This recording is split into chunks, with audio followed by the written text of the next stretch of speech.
Welcome to Sports Geek Throwback.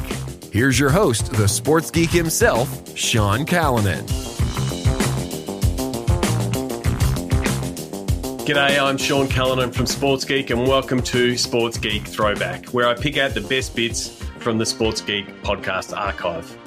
For this week's Sports Geek Throwback, I go back to episode 278 with Kim Skildum-Reid, published in May 2020. Kim is the Managing Director of Power Sponsorship. Remember, if you need help with your digital marketing, ticketing teams, please get in touch. That's what we do in applying the digital to dollars process to help your team build revenue.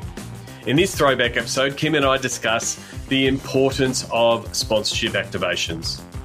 You can listen to the full episode at sportsgeekhq.com/278. Enjoy.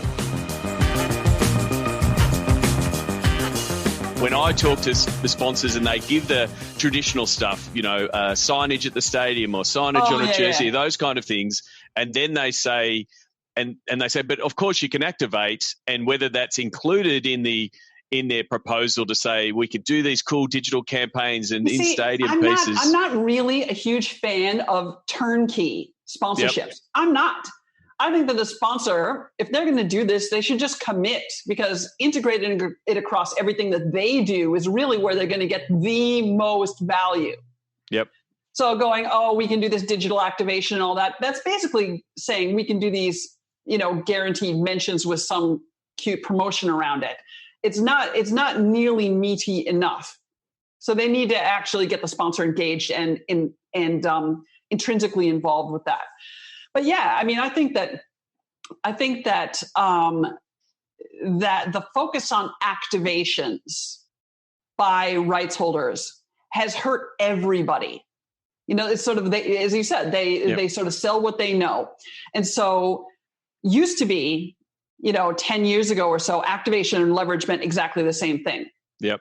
But then people, like a team or whatever would say, and then you get an activation space. Yep. And an activation space is basically defined as it's a space at a stadium or some venue or whatever where they can do something with the in-person fans. Yep. You got people spending ridiculous amounts of money to put 200 people through a virtual reality thing, or, how high can you jump at the basketball and all that kind of stuff. All that is activation spaces. And so you ended up with this hyper focus on what is a sponsor going to do on site. And these things tend to be high touch, low reach, and expensive. Mm-hmm. They need a lot of people. They're only going to reach a certain proportion of the people that are bums on seats. And they do tend to be expensive. Whereas if you think about leverage, I always talk about how activation is like a component of leverage. I'm not saying it's a bad thing. I'm not saying doing stuff on site is a bad thing at all. But you're leaving out all of these remote fans. You're leaving out the customers of the customers of the sponsor and their consumers and their potential consumers and their staff. All are left out of that. Whereas leverage does something on site, maybe, and also does all this digital stuff and does staff programs. And it launches new products and does market research and all this tons of other stuff. So I think that if coming out of this, that we end up with both sponsors and rights holders talking about activation as being that thing that happens on site as part of a larger leverage program that is multifaceted and comes together in a really interesting, strategic way for each of those sponsors, that'll be a real big win for our industry. That will be huge. And so one of the things that sometimes from the rights holder side, they struggle with is understanding what to put a value on that space.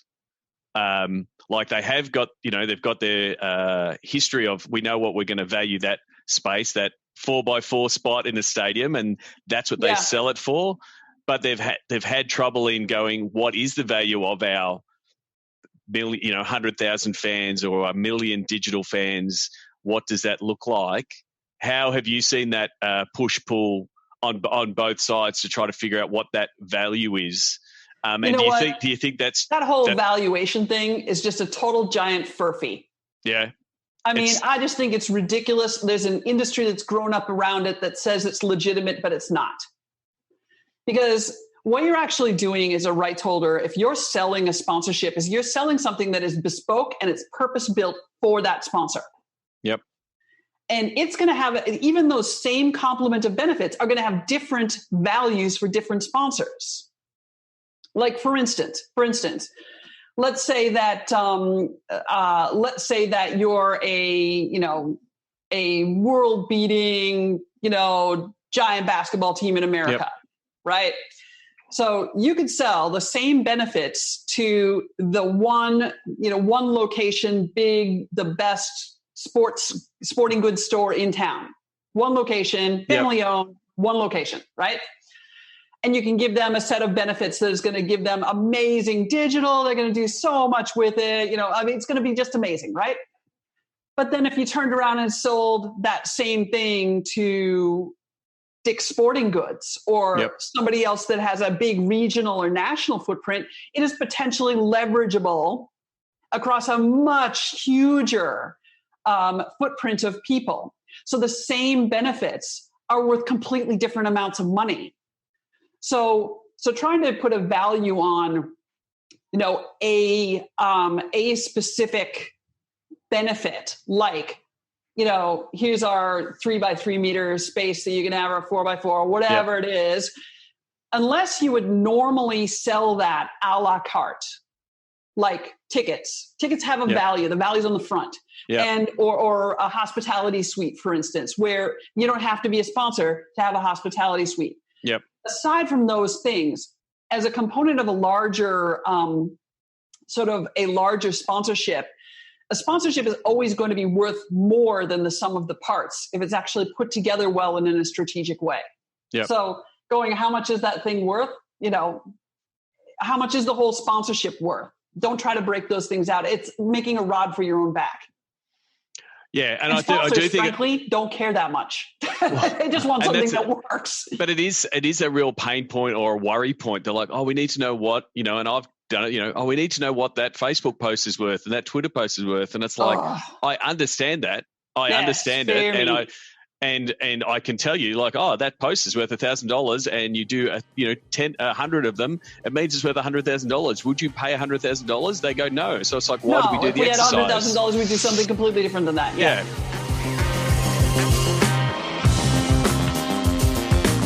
If you like this Sports Geek Throwback episode, please check out the full episode at sportsgeekhq.com.